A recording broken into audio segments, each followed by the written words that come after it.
Wengane zawothi impela sibona lapha ke izindaba ke ezinginayo eziveza ukuthi umculi kaMaskandi uDlubheke Khuzwayo usezinikele emaphoyiseni we-NIU ngamacala ke asolwa ngawo ke wokubulala.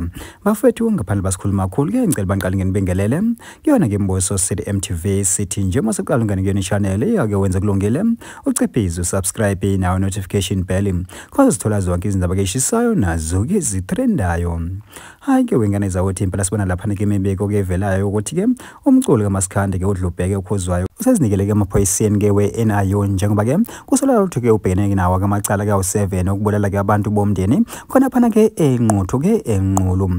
Hayi ke bafowethu impela sazi futhi ke asazi ke lokho ngempela kodwa ke bafowethu lolu daba lolu ke sicoshele phana ke kusigodo ke mbulase ke wengane zakwethu. Nekhumbule ke wengane zakwethu impela ke ukuthi ke zona ke lezi ndaba lezi ke bengingaziqinisekisi ke kahle ke kodwa ke kusayindaba nje impela ke nami ke ngizibona phana ke izinkundleni ke zokuxhumana.